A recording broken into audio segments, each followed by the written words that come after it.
trying to figure out what this match is going to look like tomorrow on the pitch with USA, of course, needing a win. You figure Iran's going to be super tight because they're going to be okay with a draw. How does this play out on the actual pitch then tomorrow? Well, it's going to come down to how aggressive we want to get, and that's obviously a coaching call for Greg Berhalter. But dude, this is Carlos Queiroz. Now, to a lot of people, that doesn't mean a lot, but he used to work for Manchester United. He used to work for the United States. This guy wrote the article that was called 2010, which was back in the 90s. That was supposed to be the blueprint for the United States to figure out how to win a World Cup. So this guy knows us very, very well, but he is a defensive coach. He's probably one of the best defensive coaches in the world. The irony, I guess, he's trying to teach us how to win, and his job is to tie. So this is going to get crazy. They are gonna bunker down. They're very good at that, and the best case scenario for them is a 0-0.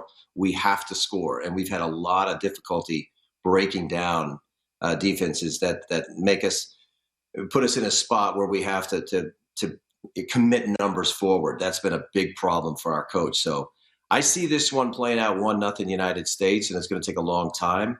But I still would not be surprised if it was 0-0. The rest of the tournament, guys, we're going to start seeing games like today. Unbelievable. It's going to open up. There's going to be a lot of goals and a lot of fun matches to watch. Were you encouraged then with the performance against England and why you're confident tomorrow? Yes and no. I think that there were some substitutions that should have been made. Gio Reyna is still looking at very minimal minutes in this competition. He's the ideal guy for us now to break down the likes of Iran. And for whatever's going on there, he hasn't seen enough playing time. We're really hoping that he gets in the game.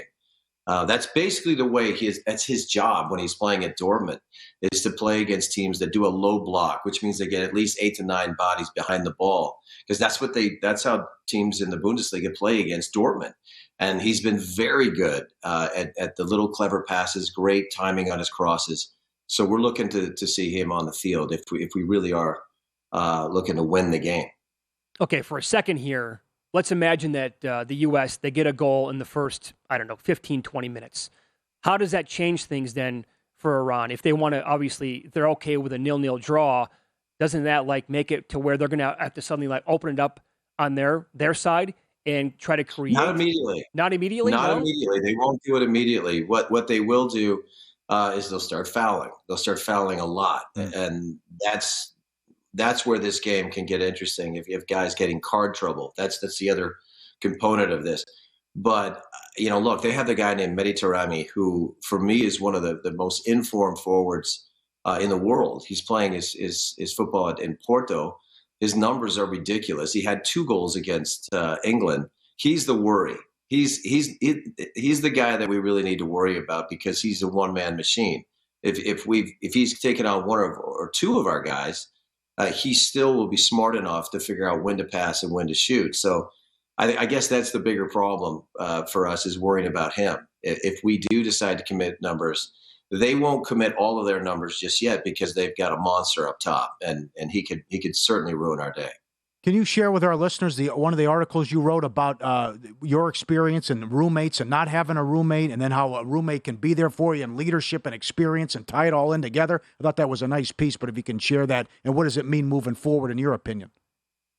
Well, I think it was an interesting wrinkle in all of this, especially in the case of Walker Zimmerman, who obviously caused the foul on Gareth Bale that we lost the points for. And as a guy that's experienced that, I didn't have such a great World Cup debut either. I got red carded in my first game, and the only thing that saved me was having a roommate and someone to console me and talk to me about it.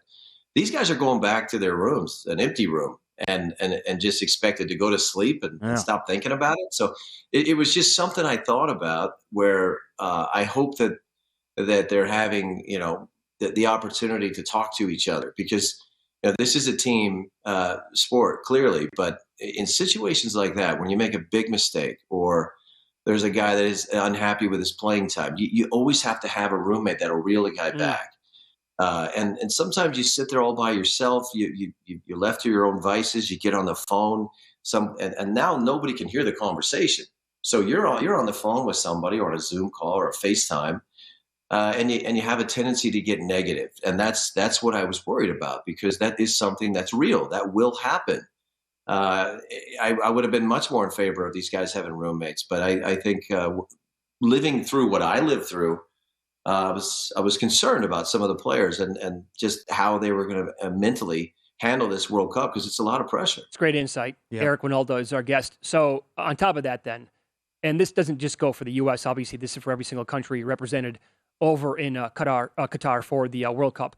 Like today leading into this match, because they know, again, what's at stake here. Win and they advance. If they don't, well, then who the hell knows what's going to happen here. So there's a lot of pressure. How do they handle that pressure over the next 24 hours? Like, for example, are they going to be sleeping tonight at all? I can't imagine them getting more than like an hour or two. Well, it's really hard because the games are, you got to remember, 10 o'clock at night over there. Yeah. That's a long day to be thinking about something. As a player, I used to try and, bring it down and take a nap for night games. I hope that they have that opportunity, but they're on a strict regimen right now of what they do, when they do it, how they prepare, how they eat. This is tough to wait all day for a game like that. And obviously in the third game of group play, the games are played at the same time, so there's no funny business. But this is the kind of game that you wait your whole life for. And when the moment comes and you're actually in a World Cup and you realize it's win or go home, a lot of things can go through your mind. The encouraging part about that is we have some guys with real experience. They're young. They're very young.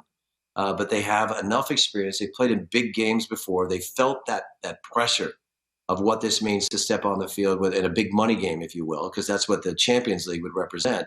So I think their nerves will be okay. I just hope that we get that lineup right. I hope we make the appropriate subs and hope we get out of there with a win.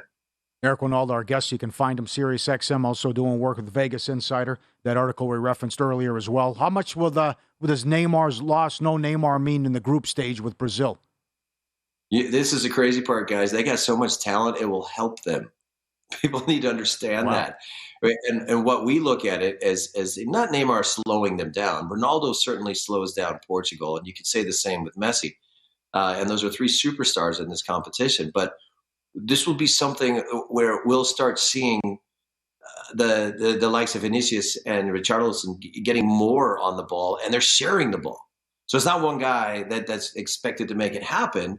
And that's a scary thought for the rest of it. If Brazil starts sharing the ball and start getting all of their talent involved, it could be a long day for Switzerland. Now, I do think that he will come back in the competition. I did see a video of him walking around in Doha yesterday, so that injury may not be as bad as we might have first thought. And he'll certainly be included in the competition later on, if that's the case. But Brazil is Brazil. They came to this World Cup, guys, with 10 forwards. Think about that for a second. In their 26, they got 10 forwards. They can't afford for anybody to get hurt on the defensive side, where they're going to have to ask some forward to go play right back. But that's Brazil. And I think that the Neymar, the hit, isn't that big of a hit when you have the kind of talent that they have. Eric, like a minute left here. You expect England and Wales to maybe have some fireworks tomorrow? Well, look, I mean, let's face it. There's more castles in English castles in Wales than there are in England. So these guys have a history. They don't like each other. And, I mentioned that there might be some yellow card and red card trouble in the U.S. game because emotions will be very high. Wales will put up a fight, man. They will put up a fight. They will throw numbers forward. They have nothing to lose. They have to win by a big number. And when they do that, they're going to get scored on. And when they get scored on, they're not just going to, crawl into a hole. They're going to fight back. And they're going to try and see if they can make a game of it. They got a lot of guys playing in the EPL. No one's afraid of England on the Welsh side. So that could be a fun one, guys. Really fun. Go to VSiN.com/subscribe to become a VSiN Pro subscriber today.